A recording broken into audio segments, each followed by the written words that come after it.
Olá, seja muitíssimo bem-vindo a mais um vídeo do Gabinete. Aqui quem fala é o Hugo. E no vídeo de hoje eu gostaria de retomar a leitura de Wilhelm Flusser, Fenomenologia do Brasileiro. Como vocês já devem ter percebido, na listagem de vídeos aqui do canal, eu estou intercalando as leituras, mas isso de propósito, porque eu estava percebendo que eu estava fazendo muitas leituras de um único texto, Henri Bergson, Gabriel Tarde, e eu achei que poderia ser mais interessante intercalar com outras coisas. Uma das coisas que eu ando fazendo aqui no canal é interromper a leitura. Por exemplo, o livro tem 10 capítulos, aí eu lia 5, 6 e aí depois mudava de texto. Tem dois motivos, basicamente, para eu estar fazendo isso. Primeiro, que é uma forma de estimular a quem me acompanha a continuar a leitura, e assim eu cumpri a proposta aqui desse canal, que é justamente disseminar a ideia de rede de leitores e a gente se conectar pela leitura. Então, é claro que eu acho super interessante, fico muito grato que as pessoas que acompanham aqui o canal, elas já estejam sentando e lendo comigo. Mas existe uma outra ideia por trás, né? Que é a ideia de você também produzir suas leituras para que eu acompanhe, né? Que a gente faça essa posição, para que a gente inverta essa posição. Obviamente que, enfim, não vou ficar obrigando ninguém a fazer isso, mas faz parte da proposta do canal. Então, se um texto ele tem muitos capítulos, se eu for até o final, eu meio que dou um ponto final nisso. Eu não estimulo as pessoas a lerem, porque afinal de contas não tem como dar continuidade, a menos que você repita toda a leitura. E o caso aqui é justamente de, primeiro, também variar um pouco as leituras, né? Porque ficar postando os mesmos vídeos, ou melhor, vídeos seguidos de um mesmo texto pode tornar um pouco mais monótono, um pouco menos interessante, até para mim também, na hora de postar, mas também para que estimule você a fazer a mesma coisa e aí a gente cumpre aqui o nosso objetivo. No caso do Henri Bergson, eu gostaria muito de ter lido o capítulo 3, porque eu acho super, super interessante. Mas isso também não impede de uma outra pessoa continuar, me marcar na postagem, ou então eu futuramente voltar a essa leitura caso ninguém se interesse, né? E também a mesma coisa para o Gabriel Tarde, de avançar a leitura para o próximo capítulo e assim a gente finalizar o texto, né? Mas também fica a critério dos ouvintes, das pessoas que acompanham comigo aqui, darem continuidade ou não ao seu texto. E, por favor, eu peço que, se for o caso de você que está me ouvindo, produzir a sua própria leitura, me marque, por gentileza, que eu vou gostar muito e vou ter o maior prazer do mundo em acompanhar o seu texto e acompanhar a sua leitura. Porque, para mim, a leitura, ela feita em rede, ela pode ser tão ou ainda mais interessante do que a leitura feita no seu silêncio, no seu próprio conforto do lar, né, como é o usual. Mas estou falando demais. Vamos retomar aqui o Flusser. Eu pulei o capítulo Natureza, tá, gente? A gente leu a introdução e lemos o capítulo Imigração. Eu estou pulando Natureza, primeiro para avançar mais no livro e segundo porque o capítulo Natureza ele não me é tão interessante.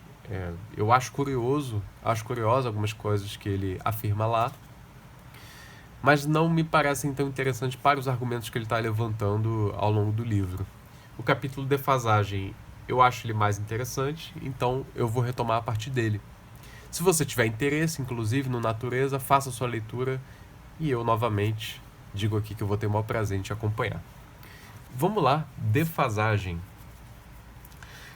Se a história for considerada desenvolvimento, digamos, desenvolvimento de virtualidades armazenadas no espírito, na informação genética, constataremos surpresos que certas formas se repetem ao longo do processo, a semelhança curiosa entre a arquitetura helenística e a rococó, ou entre templos hindus do século VI e igrejas espanholas do século XVII, ou entre as construções persas do século VI a.C. e as construções fascistas do século XX. Seria difícil querer reduzir tais semelhanças para alguma relação causal entre os fenômenos semelhantes. Obviamente, é fácil explicar a semelhança recorrendo, por exemplo, a teorias cíclicas, mas afinal tudo é explicável. Mais razoável que explicar parece ser aceitar o fato simples de que a aparente riqueza de formas no mundo não é tão enorme. Para dar outro exemplo, no mundo da biologia, aparentemente tão rico em formas, aparecem semelhanças inteiramente surpreendentes, como entre certos peixes e certas borboletas, e entre certos animais marítimos e certas plantas terrestres. Parece, pois, que a natureza dispõe de repertório limitado de formas, talvez limitado pela própria estrutura da matéria, e que o espírito humano é igualmente limitado no seu repertório de formas a serem impostas sobre a natureza, quiçá por razões semelhantes. Por isso as formas tendem a se repetir, o que não passa de explicação, afinal de contas. Em outros termos, o espírito humano, enquanto ator no palco da história, dispõe de certo número limitado de máscaras que reaparecem à medida que o espetáculo se desenvolve. Frase densa, muito bem escrita, aliás. Vamos ver o que ele quer dizer com isso. Deixa eu beber minha aguinha aqui, porque o calor tá terrível.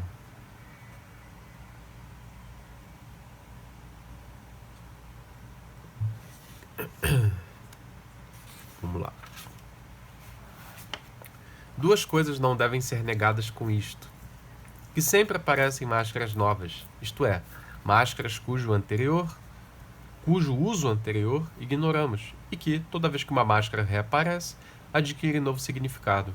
O que importa aqui é apenas manter em mente que há fases na história, ou seja, formas comparáveis sem que se possa explicar a comparabilidade. Na tentativa de uma aproximação do problema da defasagem, este fato deve ser constatado, mas pode ser posto de lado provisoriamente, a fim de abrir uma segunda avenida de acesso ao problema.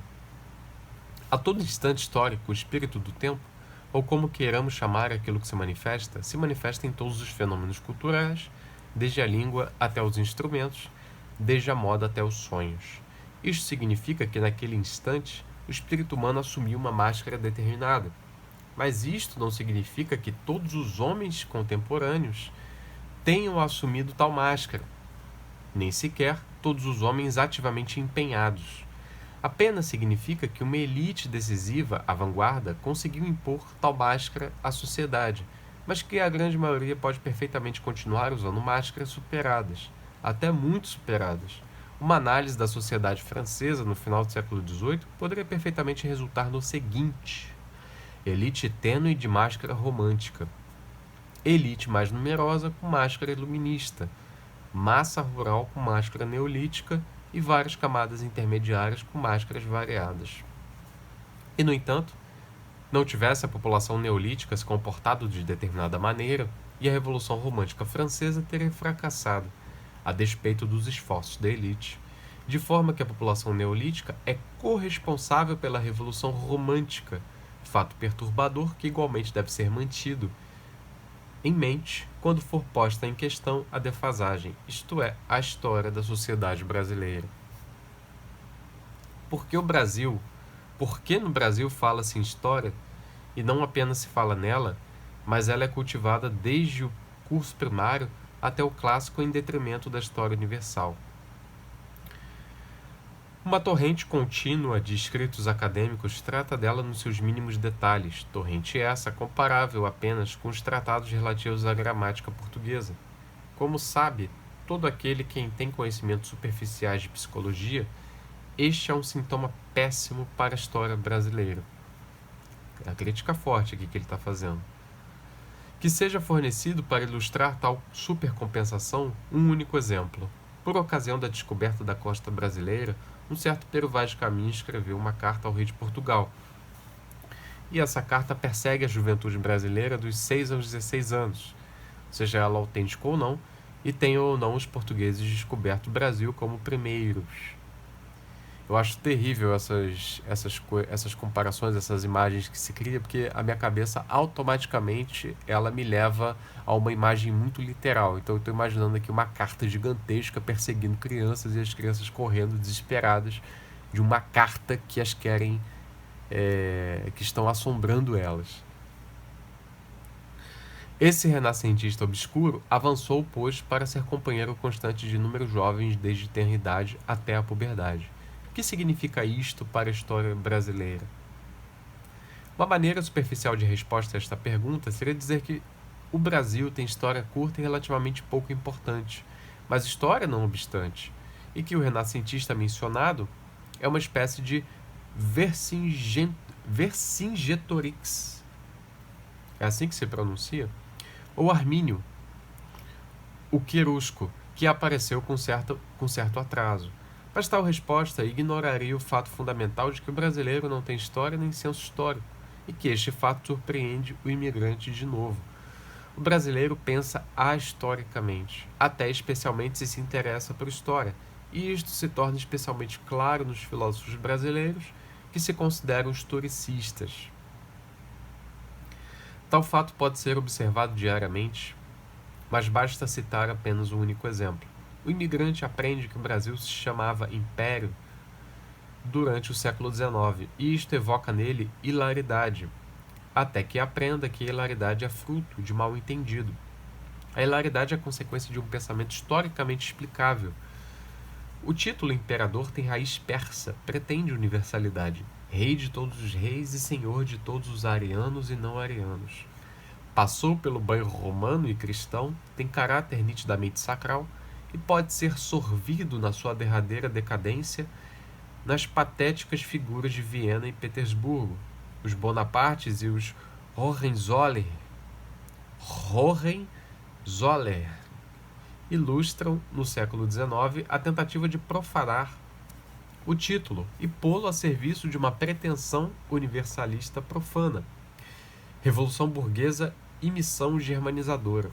Até no México, o título pode ser interpretado como tentativa, embora inautêntica, de recorrer a uma pretensão universalista asteca, mas no Brasil não passa de título de opereta. No caso, o pensamento histórico está enganado.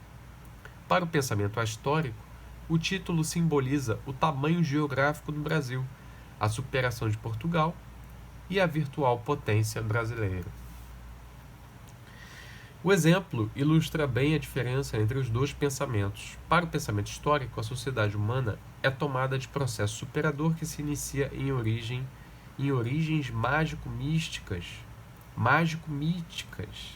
Na pré-história, conserva tal origem em todas as suas fases e visa a meta, a plenitude dos tempos, na qual as virtualidades originais serão totalmente realizadas. Por isso, até figuras como a de Napoleão III permitem ver nitidamente em direção passada Ciro, Constantino e Carlos Magno, e em direção futura o reino divino zoroástrico, a paz romana e Jerusalém celeste na terra. Para o pensamento histórico, a sociedade humana é uma forma de romper a trágica solidão do homem que enfrenta sua morte, dar forma e sentido à sua vida única, incomparável, irrevogável e irrepetível. Para tal pensamento, Napoleão III não passa de representante de uma burguesia vitoriosa, mas ameaçada. E a tentativa de nele querer projetar Ciro e Jerusalém não passa de demonstração de ideologia burguesa alienada. Não tem sentido perguntar quais das duas maneiras de pensar capta melhor a realidade, porque não importa que resposta a tal pergunta é necessariamente dada por uma das duas mentalidades. Uma coisa, no entanto, é certa. Há atualmente nítidas tendências nos países históricos em direção ao pensamento ahistórico, fenomenologia, existencialismo, estruturalismo, positivismo lógico. E tais tendências são sintomas do abandono da história e têm semelhança com o pensamento brasileiro, mas apenas o pensamento histórico brasileiro é espontâneo, e tais tendências são deliberadas e, portanto, duvidosas. Eu vou encerrar por aqui esse vídeo.